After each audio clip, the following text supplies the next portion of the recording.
నమస్కారం. దూరదర్శన్ వార్తలకు స్వాగతం. నేను మారాణి. ముందుగా ముఖ్యాంశాలు.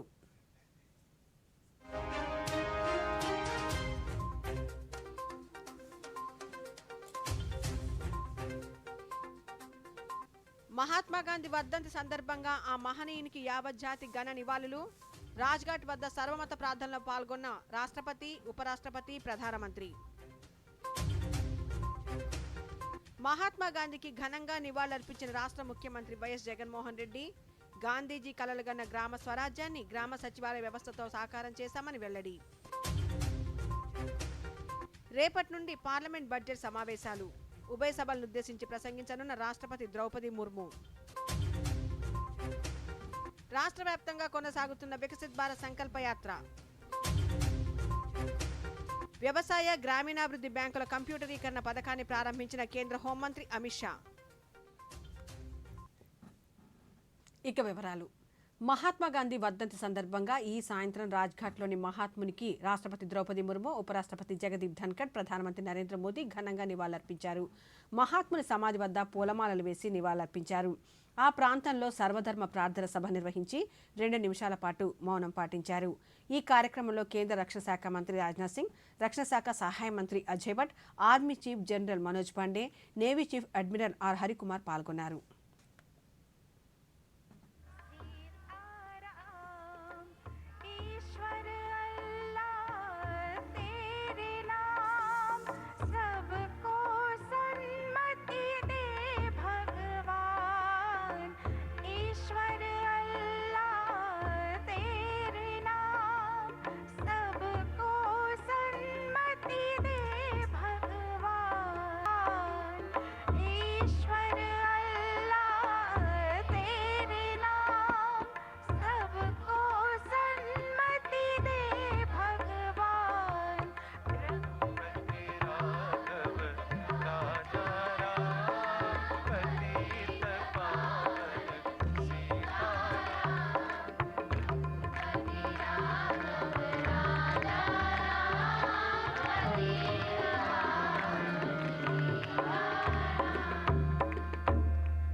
మహాత్మా గాంధీ వర్ధంతిని పురస్కరించుకుని ఈ ఉదయం రాజ్ఘాట్లోని బాపూజీ సమాధి వద్ద రాష్ట్రపతి ద్రౌపది ముర్ము, ఉపరాష్ట్రపతి జగదీప్ ధన్కడ్, ప్రధానమంత్రి నరేంద్ర మోదీ ఘన నివాళులర్పించారు. ఈ సందర్భంగా సర్వధర్మ ప్రార్థనలు నిర్వహించారు. పలువురు మంత్రులు, పార్లమెంట్ సభ్యులు, ఇతర ప్రముఖులు ఈ కార్యక్రమంలో పాల్గొన్నారు. సత్యం అహింసే ఆయుధంగా స్వాతంత్ర ఉద్యమాన్ని నడిపించిన మహాత్మా గాంధీ ప్రపంచానికే అహింసో పరమో ధర్మః అనే సందేశాన్నిచ్చారన్నారు.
పార్లమెంటు బడ్జెట్ సమావేశాల సందర్భంగా ప్రభుత్వం ఈరోజు అఖిలపక్ష సమావేశాన్ని నిర్వహించింది. రేపటి నుంచి ప్రారంభమై వచ్చే నెల 9వ తేదీ వరకు పార్లమెంటు సమావేశాలు జరగనున్నాయి. పార్లమెంటరీ వ్యవహారాల శాఖ మంత్రి ప్రహ్లాద్ జోషి లోక్సభ, రాజ్యసభలోని రాజకీయ పార్టీల ఫ్లోర్ లీడర్లతో సమావేశమయ్యారు.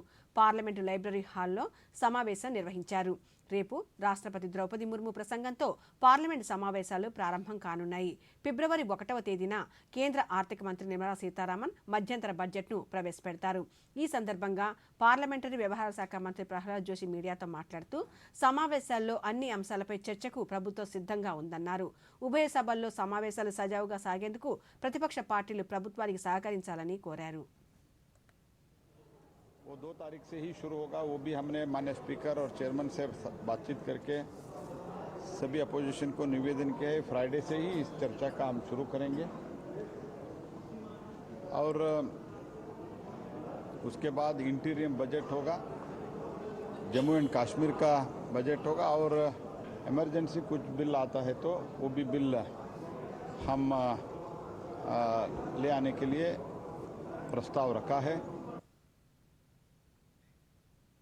జాతిపిత మహాత్మా గాంధీ వర్ధంతి సందర్భంగా తాడేపల్లిలోని క్యాంపు కార్యాలయంలో గాంధీజీ చిత్రపటానికి ముఖ్యమంత్రి వైఎస్ జగన్మోహన్ రెడ్డి నివాళులర్పించారు. సత్యం, అహింస ఆయుధాలుగా స్వతంత్ర పోరాటం చేసి మహాత్మా జాతిపితగా నిలిచారని సామాజిక మాధ్యమం ఎక్స్ వేదికగా ముఖ్యమంత్రి తెలిపారు. గాంధీజీ కలలుగన్న గ్రామ స్వరాజ్యాన్ని రాష్ట్ర ప్రభుత్వంలో గ్రామ సచివాలయ వ్యవస్థ ద్వారా సాకారం చేశామని పేర్కొన్నారు. అమరావతి ఆంధ్రప్రదేశ్ రాజధాని అనడానికి బీజేపీ ఎప్పుడూ కట్టుబడి ఉంటుందని, రాజధాని నిర్మాణానికి వేల కోట్ల నిధులు మంజూరు చేసిందని ఆ పార్టీ రాష్ట్ర అధ్యక్షురాలు దగ్గుపాటి పురంధేశ్వరి పేర్కొన్నారు. ప్రజా సమస్యలను తెలుసుకునేందుకు, కేంద్ర పథకాలపై అవగాహన కల్పించేందుకు గుంటూరులో చేపట్టిన పాదయాత్రలో భాగంగా నిర్వహించిన బహిరంగ సభలో ఆమె మాట్లాడుతూ, రాష్ట్రాభివృద్ధికి రాయలసీమ నుండి 6 లైన్ల రహదారి, విజయవాడలో ఫ్లైఓవర్లు మంజూరు చేశామన్నారు. కేంద్రం అధిక మొత్తంలో నిధులు మంజూరు చేసినా విభజన అనంతరం రాష్ట్రంలో ఏర్పడిన 2 ప్రభుత్వాలు రాష్ట్రాన్ని రాజధాని లేని రాష్ట్రంగానే మిగిల్చాయన్నారు. భారతీయ జనతా పార్టీ పరిపాలన కనుక మీరు చూసినట్లయితే ఒక్క అవినీతి మరక లేదు, కుటుంబ నేపథ్య నాయకత్వం లేదు. సాధారణంగా ఒక పార్టీలో అధ్యక్షుడి తర్వాత రెండవ అధ్యక్షుడు ఎవరవుతారంటే ఇంకొక ఆలోచన లేకుండా అధ్యక్షుడు కుమారుడు అని చెప్తారు.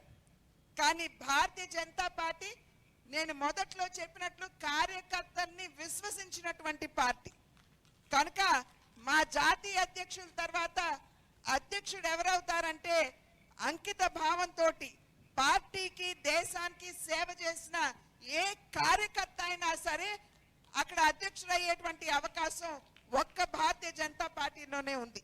ఒకానొక సందర్భంలో మన పొరుగు దేశమైనటువంటి పాకిస్తాన్ నుండి ఉగ్రవాదులు మన దేశంలోకి వచ్చి మన సైనికుల్ని చంపి వారి తలల్ని తెగనరికి వారు తీసుకుపోయేవారు. కానీ ఇవాళ ఎవ్వరూ కూడా సాహసం చేయలేరు. ఎందుకంటే నరేంద్ర మోడీ గారు ఎప్పుడైతే సర్జికల్ స్ట్రైక్ చేయించి అక్కడ ఉన్నటువంటి ఉగ్రవాద సంస్థని ధ్వంసం చేశారు. మహిళలు సాధికారత సాధించేలా రాష్ట్ర ప్రభుత్వం పలు సంక్షేమ పథకాలను అమలు చేస్తోందని రాష్ట్ర విద్యాశాఖ మంత్రి బొత్స సత్యనారాయణ పేర్కొన్నారు. విజయనగరం జిల్లా గుర్ల మండలంలో నిర్వహించిన ఆసరా సంబరాల్లో జిల్లా పరిషత్ చైర్మన్ మజ్జి శ్రీనివాసరావుతో కలిసి మంత్రి పాల్గొన్నారు. ఈ సందర్భంగా వారు మీడియాతో మాట్లాడుతూ, అర్హతే ప్రామాణికంగా ఎటువంటి సిఫార్సులు, అంచనాలకు తావు లేకుండా నేరుగా సంక్షేమాన్ని లబ్ధిదారులకు అందిస్తున్నామన్నారు. ఆసరా, చేయూత వంటి పథకాలతో మహిళల ఆత్మగౌరవం రెట్టింపైందని పేర్కొన్నారు. పాదయాత్రలో ప్రజలు కష్టాలు తెలుసుకున్న ముఖ్యమంత్రి వైఎస్ జగన్మోహన్ రెడ్డి ఇచ్చిన హామీలన్నింటినీ నెరవేర్చారన్నారు.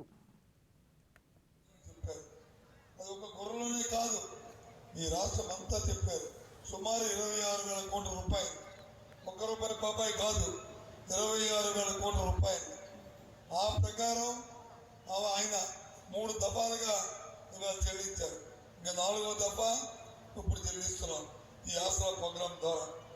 ఈ 870 కోట్ల రూపాయలు మీ ఖాతాల్లో పడుతుందని చెప్పి ఆయన చెప్పిన మాట, అలాగే మీ ఎంపీ చెప్పిన మాట, మీ ఎంపీ చెప్పిన మాట వెళ్ళి వెంటనే మీ ఖాతాలో వారం రోజుల్లో ఇక్కడ ఉన్న మహిళలందరికీ కూడా ఈ డబ్బు వస్తుందనే విషయాన్ని జగన్మోహన్ రెడ్డి మాటగా, ఈ ప్రభుత్వం మాటగా మీకు మనం చేస్తాం.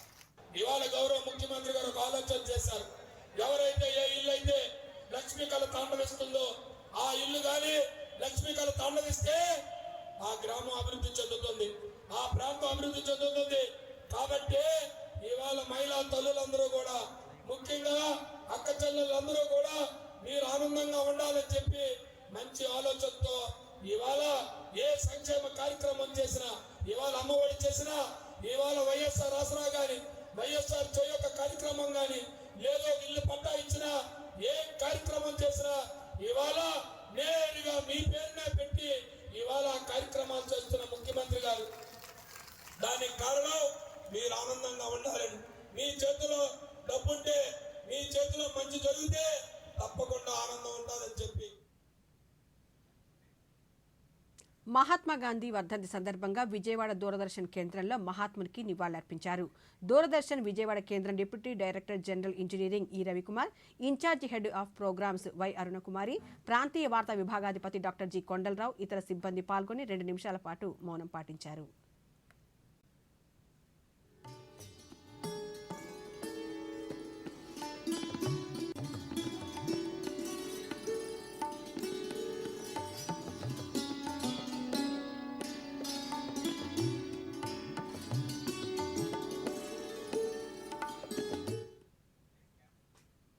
తిరుపతి జిల్లా శ్రీకాళహస్తిలో జాతిపిత మహాత్మాగాంధీ వర్ధంతి కార్యక్రమాలు నిర్వహించారు. తెలుగుదేశం పార్టీ కార్యాలయంలో గాంధీజీ చిత్రపటానికి పూలమాలలు వేసి నివాళులర్పించారు. ఈ సందర్భంగా ఆ పార్టీ శ్రీకాళహస్తి ఇన్ఛార్జ్ బొజ్జల సుధీర్ రెడ్డి మీడియాతో మాట్లాడుతూ గాంధీజీ ఆశయ సాధనకు యువత ముందుకు రావాలన్నారు.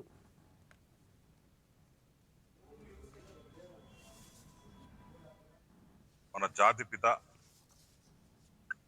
అందరికీ తాత గాంధీ తాత ఈరోజు 155వ వర్ధంతికి అందరికీ ఆయన ఘన నివాళులు అర్పిస్తారు. గాంధీ కన్న కళలు ఈరోజు ఎక్కడ తిరుగుతున్నాయా నేను ప్రభుత్వాన్ని ప్రశ్నిస్తున్నా.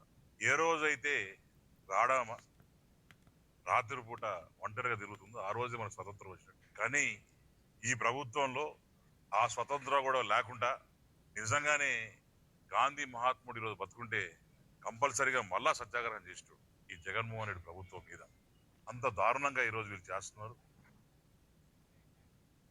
ఆలూరులో ఇటినా కంపెనీ పేరుతో రాష్ట్ర కార్మిక శాఖ మంత్రి గుమ్మనూరు జయరాం అక్రమాలకు పాల్పడ్డారని తెలుగుదేశం ఎమ్మెల్సీ బీటీ నాయుడు అన్నారు. కర్నూలులో ఆయన మీడియాతో మాట్లాడుతూ ఇటినా కంపెనీ ఏర్పాటు చేస్తామని 443 ఎకరాలను రైతుల నుంచి చౌకగా తీసుకుని ఇంతవరకు ఇండస్ట్రీ ఏర్పాటు చేయలేదన్నారు. ఈ విషయంపై మంత్రికి ఐటీ నోటీసులు జారీ చేసిందన్నారు. ఇప్పటికైనా మంత్రి స్పందించి పేదల వద్ద తీసుకున్న భూములను తిరిగి చెల్లించాలని కోరారు.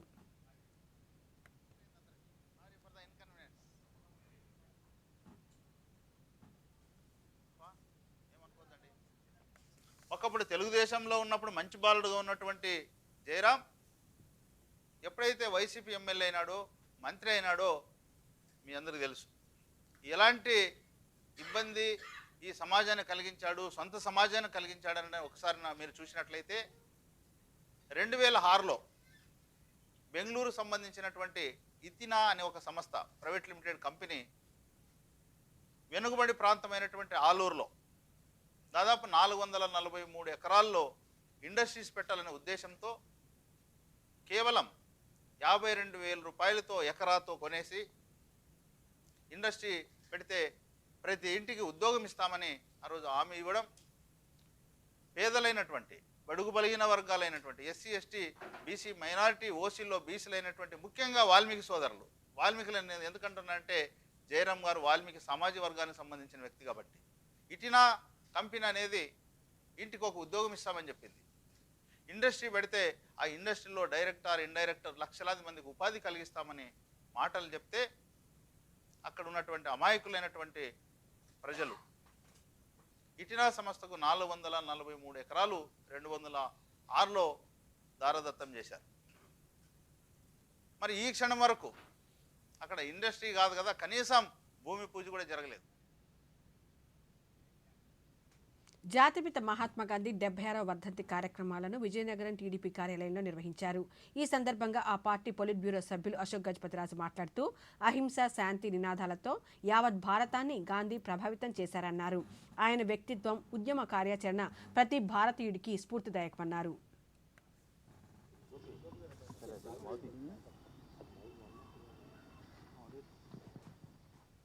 ఆ మహాత్మా అనేది ఆయన్ని పిలిచింది రవీంద్రనాథ్ ఠాగూర్. అది ఆ బిరుది మాత్రం ప్రజలు ఒప్పుకుని ఇచ్చిన బిరుది, ఏ ప్రభుత్వం ఇచ్చిన బిరుది కాదు. ఆయన ప్రవర్తన వల్ల ఆయనకు వచ్చింది. ఎన్ని ఒత్తిళ్లున్నా, ఎన్ని దశాబ్దాలు జైల్లో పెట్టినా, అంటే జైల్లో ప్రజల డబ్బు దొంగతనం చేసి వెళ్ళా, ప్రజల్లో స్వతంత్ర భావాల్ని పెంచడానికి ఆయన ఆ మహాత్ముడు చేసిన పని మన అందరికీ ఆదర్శంగా ఉండాలి. ఇప్పుడు స్వల్ప విరామం. Hi mom. మళ్ళీ షాపింగా? మాయా, మీరు దీన్ని గారాబం చేసేశారు. లిమిట్ గా చేస్తే ఏది చెడ్డది కాదు. లిమిట్ లేకుండా షాపింగ్ చేస్తున్న మీ కార్డ్ తో యాడ్ ఆన్ కరా. నేనైతే కార్డుకి లిమిట్ సెట్ చేసేసాను. దానివల్ల లాభం ఏంటంటే రిస్క్ తగ్గిపోతుంది. అంతేకాక ఫ్రాడ్ జరిగినా కూడా వెంటనే బ్యాంక్ చెప్పండి, నష్టం తక్కువ.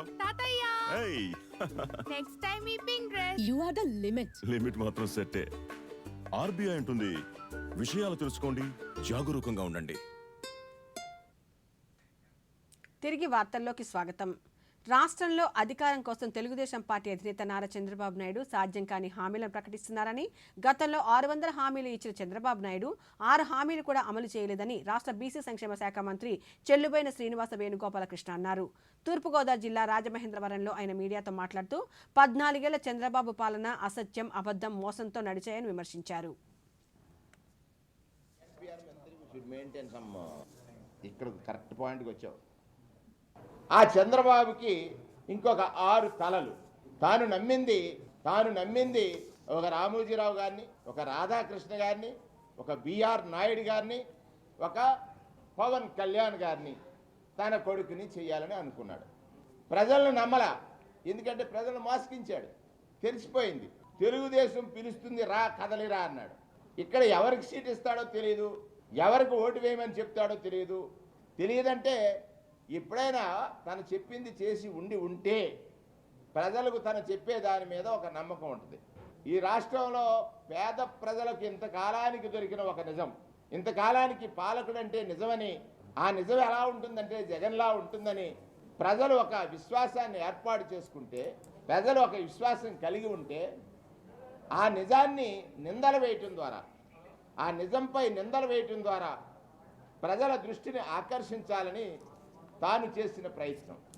మా ఎమ్మెల్యేలని మార్పు చేస్తే దాన్ని, అంటే ఎమ్మెల్యేలని వేరే స్థానాలలో పోటీ చేయడానికి దించితే కన్ఫ్యూజ్ అయిపోయాడు గేమ్.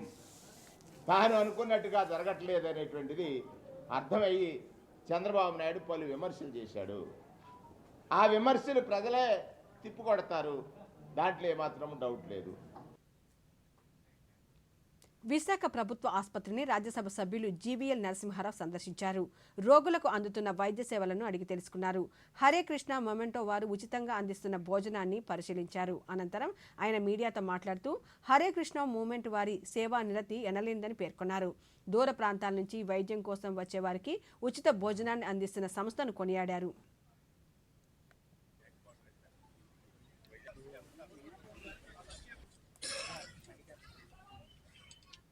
నేను చూశాను, హరికృష్ణ మూవ్మెంట్ వారు ప్రచారం కోసం ఈ కార్యక్రమాలు చేయటం లేదు. కానీ వాటికి ప్రచారం కల్పించవలసిన బాధ్యత మరి ప్రజాప్రతినిధులుగా మాపైన, మరి ఇటువంటి కార్యక్రమాల్ని కవర్ చేసేటువంటి మీడియా మిత్రులకి ఖచ్చితంగా ప్రత్యేక ధన్యవాదాలు తెలియజేస్తూ, హరికృష్ణ మూవ్మెంట్ వారికి, టచ్ స్టోన్ చారిటీస్కి, కేజీహెచ్ఎస్ యాజమాన్యానికి, మనతో సూపరింటెండెంట్ గారు కూడా ఉన్నారు అశోక్ కుమార్ గారు. సో ఇటువంటి కార్యక్రమ నిర్వహణకు సహకరిస్తున్నటువంటి వీరికి, దాతలకు, ఇటువంటి కార్యక్రమాలు ముందుకు సాగాలంటే అనేక మంది ముందుకు వచ్చి తలా ఒక చెయ్యిస్తేనే అది సాధ్యమవుతుంది. అటువంటి మరి దాతలకు అందరికీ కూడా పేరు పేరున ధన్యవాదాలు తెలియజేస్తూ, ఈ కార్యక్రమం ఇలాగే నిరంతరం కొనసాగాలని, ఎటువంటి ఆటంకాలు లేకుండా ఈ Hare Krishna movement, touch stone charities ద్వారా ఇది ప్రజలకు మరింత ఉపయోగపడేలా ఈ కార్యక్రమం ఇంకా విస్తరించాలని ఆశిస్తూ, బాలల హక్కుల పరిరక్షణ చట్టాల అమల్లో జిల్లాను ఆదర్శవంతంగా నిలిపేందుకు అధికారులు సమిష్టిగా కృషి చేయాలని ఎన్టీఆర్ జిల్లా కలెక్టర్ ఎస్ ఢిల్లీరావు పేర్కొన్నారు. విజయవాడలో నిర్వహించిన state commission for protection of child rights, women and child development agency ఆధ్వర్యంలో నిర్వహించిన జిల్లా స్థాయి సమావేశంలో కలెక్టర్ పాల్గొన్నారు. ఈ సందర్భంగా ఆయన మాట్లాడుతూ బాలికలపై జరుగుతున్న లైంగిక, సామాజిక హింస నిరోధించేందుకు అమలు చేస్తున్న చట్టాలపై సంబంధిత శాఖల అధికారులు అవగాహన కలిగి ఉండాలని సూచించారు. బాలికలపై జరిగే లైంగిక హింస నిరోధించేందుకు భారత శిక్షణా స్మృతిలో ఉన్న పోక్సో చట్టంలో నిబంధనలను అధికారులు తప్పనిసరిగా అమలు చేయాలని కోరారు. వివక్ష లేకుండా ఈ చట్టం బాలురకు, బాలికలకు, థర్డ్ జెండర్లకు సమానంగా వర్తింపజేయాలని సూచించారు. ఎప్పుడైతే కాంప్లసెన్సీ వచ్చేస్తుందో, మనము పర్వాలేదులే అని కొంచెం చెప్పేసి విడిచిపెట్టేస్తామో, అది రోజు రోజుకి ఆ ప్రాబ్లం అనేటువంటి పెద్దది అవుతుంటుంది. కానీ న్యాచురల్గా సొసైటీ దానికి తగ్గట్టుగా ట్రాన్స్ఫర్మేషన్ అయిపోయి మారిపోతుందిలే, సొసైటీ సొసైటీ చూసుకుంటుందిలే అనుకొని చెప్పేసి అనుకున్నట్టు అవ్వదు. అలా సాధ్యం అనేటువంటిది అవ్వట్లేదు. సో దానికి తగ్గట్టుగా మన డిపార్ట్మెంట్స్ అంతా కూడా, ఎందుకంటే ప్రతి ఒక్కరికి చిన్నపిల్లలు ఉంటారు. ఓకే, సో ఇంకొకరు ఎవరికో పాపం చిన్నపిల్లలకు సంబంధించిన ఇష్యూ జరుగుతుంది అనుకున్నట్టు రేపు మన పిల్లలకి అనేటువంటిది ఏదైనా ఎక్కడైనా అనేటువంటి జరిగితే ఎంత బాధ అనిపిస్తుంది.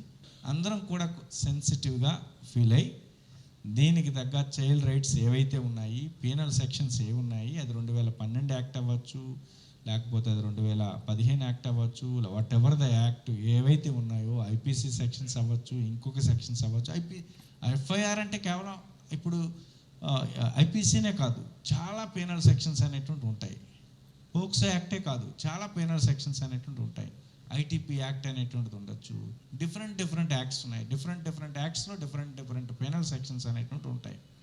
అవి తెలుసుకోవడం ఒకటి ఇంపార్టెంట్.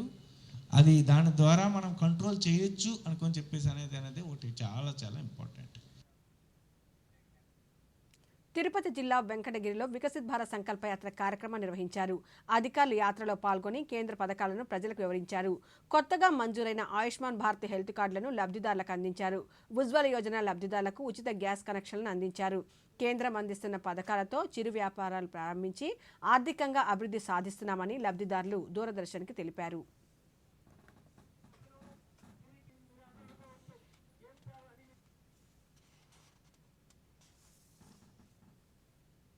నేను మోడీ గారి ప్రభుత్వంలో నాకు పిఎం స్వానిధి కింద 10,000 రూపాయలు రావడం జరిగింది. నేను చిన్న శారీస్ బిజినెస్ మొదలు పెట్టాను. ఆ 10,000 రూపాయలు తీసుకొని కొద్దిగా నా జీవనోపాధిని పెంచుకోవడం జరిగింది. అలాగే 10,000 రూపాయలు బ్యాంక్ లోన్ చెల్లించేసిన తర్వాత 20,000 రూపాయలు రావడం కూడా జరిగింది. 20,000 రూపాయలు రావడం జరిగిన తర్వాత దాన్ని కూడా కొద్దిగా పెట్టుబడి కింద పెట్టుకొని నా జీవనాన్ని కొనసాగించుకుంటున్నాను. అదేవిధంగా నాకు ముద్రా లోన్ కూడా 50,000 రూపాయలు ఆంధ్ర బ్యాంక్ వారు శాంక్షన్ చేయడం జరిగింది. ఆ 50,000 రూపాయలను కూడా నా జీవనాన్ని ముందుకు కొనసాగించుకుంటూ ఈరోజు నా కుటుంబ ఆర్థిక పరిస్థితిని పెంపొందించుకుంటూ నా పిల్లల చదువుకైతేమి నా ఆర్థిక స్తోమతను పెంచుకుంటూ హ్యాపీగా ఉంటున్నాను. దానికి మోడీ గారి ప్రభుత్వానికి ధన్యవాదాలు తెలుపుకుంటున్నాను. నేను ముద్రా లోన్ 50,000 పెట్టుకుంటున్నాను. నాకు చిన్న మిషన్ ఉంది, దాన్ని కుట్టుకుంటా ఇప్పుడు నడుపుకున్నాను. ఇప్పుడు 2 మిషన్లు కొనుక్కొని బాగా జీవనం సాగిస్తా ఉన్నాను. మోడీ గారికి ధన్యవాదాలు. ముద్రా లోన్ పోషణ అభియాన్ కార్యక్రమం కింద అంగన్వాడీ కేంద్రాలలో మనము ప్రతి నెల కూడా గర్భవతులకి బాలింతలకి 3 కేజీల రైసు, 1 కేజీ దాలు, 1/2 లీటర్ ఆయిల్ అనేది ఇస్తున్నారు. అలాగే బాలామృతము 6 నుంచి 3 సంవత్సరాల పిల్లలకి అందజేయడం జరుగుతుంది. పోషణ అభియానం కార్యక్రమంలో ప్రతి నెల కూడా అంగన్వాడీ సెంటర్స్లో 5 ఈవెంట్స్ అనేది జరుగుతాయి. గర్భిణీ స్త్రీల శ్రీమంతాలు, అన్నప్రాసనాలు, తర్వాత వచ్చేసి పూర్వ ప్రాథమిక విద్య పిల్లల్ని చేర్చుకోవడము, మళ్ళీ ప్రజాస్వామ్య భాగస్వామ్యం అనేది, మనం వచ్చేసి అక్షరాభ్యాస అనేది ప్రతి కార్యక్రమం కూడా ప్రతి నెలలో కూడా 2 సార్లు ఈవెంట్స్ చేయడం జరుగుతుంది. ప్రధానమంత్రి ఇచ్చేటువంటి కిసాన్ సమ్మాన్ నిధి సంవత్సరానికి 6,000 లెక్క 3 దఫాలు వస్తుంది. దాన్ని ఇంకా రెట్టింపు చేయాలనే ఉద్దేశంతో ప్రధానమంత్రి ఉన్నారని వార్తల్లో చూసాము.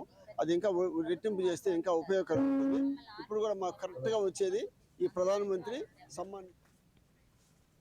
గ్రామాల అభివృద్ధికి కేంద్రం మంజూరు చేసిన నిధులను రాష్ట్ర ప్రభుత్వం పక్కదారి పట్టించడంతో గడిచిన 3 సంవత్సరాలుగా గ్రామాలలో ఎటువంటి అభివృద్ధి పనులు జరగలేదని ఆంధ్రప్రదేశ్ సర్పంచ్ల సంఘం అధ్యక్షులు వైపీపీ రాజేంద్ర ప్రసాద్ పేర్కొన్నారు. సర్పంచ్ల న్యాయమైన సమస్యలను పరిష్కరించాలని కోరుతూ విజయనగరం జిల్లా కలెక్టరేట్ వద్ద నిరసన కార్యక్రమం చేపట్టారు. ఈ సందర్భంగా రాజేంద్ర ప్రసాద్ మాట్లాడుతూ గత 3 ఏళ్లుగా రాష్ట్ర ప్రభుత్వం గ్రామ పంచాయతీలకు ఇవ్వాల్సిన వాటా నిధులు ఇవ్వలేదన్నారు. అంతేకాకుండా స్థానిక ఆదాయ వనరుల ద్వారా వచ్చే నిధులను కేంద్రం అందించిన 14-15 ఆర్థిక సంఘ నిధులను గ్రామ పంచాయతీలకు ఇవ్వలేదన్నారు. అధికారాలు, విధులు, నిధులు ఏవి కూడా ఈ రాష్ట్రంలో అమలు జరగట్లే. జగన్మోహన్ రెడ్డి గారు ఆయన సొంత ఎజెండా, సొంత జీవోలు, మరి ఇది ఈ రాష్ట్రం ఏదైతే దేశము బాబూజీ గాంధీ కలల కన్నా గ్రామాలు ఎప్పుడైతే బాగుంటావో అప్పుడే ఈ రాష్ట్రం దేశం అంతా బాగుపడుతున్నారు. కానీ జగన్మోహన్ రెడ్డి గారు వచ్చిన కానించి పంచాయతీలు విధులు నిధులు అన్నీ కూడా ఆయన విద్యార్థులకు సురక్షితమైన ప్రయాణం అందించడంలో తల్లిదండ్రులతో పాటు విద్యా సంస్థలు చర్యలు తీసుకోవాలని కడప ఉప రవాణా కమిషనర్ వీరప్రసాద్ సూచించారు. జాతీయ రహదారి భద్రతా మాసోత్సవాల సందర్భంగా ఈ రోజు విద్యా సంస్థల బస్సులు నడిపే డ్రైవర్లు, విద్యా సంస్థల యాజమాన్యాలు, తల్లిదండ్రుల కమిటీలకు రహదారి భద్రతపై అవగాహన కార్యక్రమం నిర్వహించారు. ఈ సందర్భంగా వీరప్రసాద్ మాట్లాడుతూ విద్యార్థుల సురక్షిత ప్రయాణానికి ఆంధ్రప్రదేశ్ మోటార్ నియమావళిలోని నిబంధనలను తప్పనిసరిగా పాటించాలని సూచించారు. నియమాలు ఉల్లంఘించిన వారిపై చట్టపరమైన చర్యలు తీసుకుంటామని హెచ్చరించారు. విద్యా సంస్థల బస్సులు నడిపేటువంటి డ్రైవర్లకి, మేనేజ్మెంట్ వారికి, పేరెంట్స్ కమిటీకి అవేర్నెస్ క్యాంపు కండక్ట్ చేస్తున్నాము. విద్యా సంస్థలు, డ్రైవర్లు, పేరెంట్స్ పిల్లల యొక్క సురక్షితమైన ప్రయాణానికి తీసుకోవాల్సిన 32 జాగ్రత్తలను Andhra Pradesh motor vehicles rules 1969 rule number 185Gలో తెలియపరచడం జరిగింది. దాన్ని వీరందరికీ అర్థమయ్యేలాగా మేము ఈ యొక్క కార్యక్రమం ద్వారా తెలియపరుస్తూ పిల్లల యొక్క సురక్షిత ప్రయాణానికి అందరూ కూడా సహకరించాలని కోరడం జరిగింది. ఈ యొక్క 30వ జాతీయ రహదారి భద్రతా మాసోత్సవాలని ఫిబ్రవరి 19వ తారీఖు వరకు నిర్వహించవస్తామని చెప్పి తెలియపరుస్తున్నాము. ప్రతి ఒక్కరూ కూడా రహదారి భద్రతా నియమాలు పాటించి సురక్షితమైనటువంటి ప్రయాణాన్ని పొందవలసిందిగా కోరుచున్నాము. గర్భస్థ శిశు నిర్ధారణ పరీక్షలు చట్టరీత్యా నేరమని, ఇటువంటి పరీక్షలు చేసే ల్యాబ్లపై కఠిన చర్యలు తీసుకుంటామని ఉమ్మడి పశ్చిమ గోదావరి జిల్లా న్యాయ సేవాధికార సంస్థ కార్యదర్శి ఏ రత్నప్రసాద్ పేర్కొన్నారు. ఏలూరు జిల్లా కోర్టులో ముందస్తు లింగ నిర్ధారణ నియంత్రణ, దుర్వినియోగం నివారణ చట్టంపై నిర్వహించిన అవగాహన కార్యక్రమంలో ఆయన మాట్లాడుతూ స్త్రీ పురుషుల నిష్పత్తి సమతుల్యాన్ని కాపాడేందుకు 1994లో ఈ చట్టాన్ని రూపొందించారన్నారు. యాక్ట్లో ప్రతి ఒక్క పౌరుని బాధ్యత ఏంటంటే భ్రూణ హత్యలు, అదేవిధంగా స్త్రీ పురుషుల యొక్క సెక్స్ సంబంధించి లింగ నిర్ధారణ సంబంధించి కొన్ని చర్యలు చేపట్టాలి. ఎక్కడైతే అయితే సెంటర్లో అయితే స్త్రీ యొక్క లింగ నిర్ధారణ చెప్తున్నారో వాళ్ళపైన కఠిన చర్యలు ఉంటాయని, అదేవిధంగా ఈ ల్యాబ్ టెక్నీషియన్స్ ఎవరైతే స్కాన్ సెంటర్ నడుపుతున్నారో వాళ్ళు బోర్డ్స్ డిస్ప్లే చేయాలని చెప్పి ఎటువంటి లింగ నిర్ధారణ ఇక్కడ చెప్పబడదు అనే బోర్డు డిస్ప్లే చేయాలనే ఉద్దేశంతో అని పెట్టించాలని, అదేవిధంగా ఆ మెషిన్ ఎన్ని మెషిన్స్ ఉన్నాయి, లోపల ఎంతమంది సిబ్బంది ఉన్నారు, ఎటువంటి టెస్ట్ ఇక్కడ చేపడతాయి అవి కూడా డిస్ప్లే చేయాలనే ఉద్దేశంతో ఈ యొక్క చట్టం చెప్తుందనే విషయాలు చెప్పాము. కొత్త ఢిల్లీలో ఈ నెల 26న జరిగిన గణతంత్ర పరేడ్లో వివిధ రాష్ట్రాలకు చెందిన శకటాలు విశేషంగా ఆకట్టుకున్నాయి. వీటిలో ఆంధ్రప్రదేశ్ తరఫున ప్రదర్శించిన శకటం పీపుల్ చాయిస్ కేటగిరీలో 3వ ఉత్తమ శకటంగా ఎంపికైంది. ఆంధ్రప్రదేశ్ ప్రభుత్వం విద్యారంగ అభివృద్ధిని ఇతివృత్తంగా చేసుకుని ఈ శకటాన్ని రూపొందించింది. ఆన్లైన్లో జరిగిన అభిప్రాయ సేకరణలో గుజరాత్కి మొదటి స్థానం, ఉత్తరప్రదేశ్కి 2వ స్థానం, ఆంధ్రప్రదేశ్కి 3వ స్థానం లభించింది. న్యాయ నిర్ణేతల ఎంపికలో ఒడిశా, గుజరాత్, తమిళనాడు మొదటి 3 స్థానాల్లో ఉత్తమమైన వాటిగా నిలిచాయి. ఎన్టీఆర్ జిల్లా విజయవాడలోని గుణదల మేరీమాత ఉత్సవాలు ఫిబ్రవరి 9, 10, 11 తేదీల్లో నిర్వహిస్తున్నట్లు ఆలయ కమిటీ పేర్కొంది. ఈ మేరకు ప్రకటన విడుదల చేసింది. దేశంలో 2వ అతిపెద్ద మరియన్ పుణ్యక్షేత్రమైన మేరీమాత తిరునాళ్లు ప్రతి సంవత్సరం లాగానే ఈ సంవత్సరం కూడా నిర్వహించనున్నారు. దాదాపు 3 లక్షల మందికి పైగా భక్తులు ఈ ఉత్సవాలకు రానున్నట్లు, ఇందుకోసం అన్ని ఏర్పాట్లు చేస్తున్నట్లు ఆలయ కమిటీ ఆ ప్రకటనలో తెలిపింది. దేశం సాధిస్తున్న సాంకేతిక అభివృద్ధితో భారత ముఖ చిత్రం మారుతుందని కేంద్ర హోంమంత్రి అమిత్ షా స్పష్టం చేశారు. కొత్త ఢిల్లీలో రాష్ట్రాలు, కేంద్రపాలిత ప్రాంతాల్లోని వ్యవసాయ, గ్రామీణాభివృద్ధి bank, register of cooperative societies కార్యాలయాల కంప్యూటీకరణ పథకాన్ని మంత్రి ఈరోజు ప్రారంభించారు. ఈ సందర్భంగా అమిత్ షా మాట్లాడుతూ గ్రామాలలో బ్యాంకుల కంప్యూటరైజేషన్ ద్వారా అన్ని సహకార రంగాలు ఆధునికతను అందుకుంటున్నాయన్నారు. దీని ద్వారా సహకార సంఘాలలో జవాబుదారీతనం పెరుగుతోందన్నారు. के तहत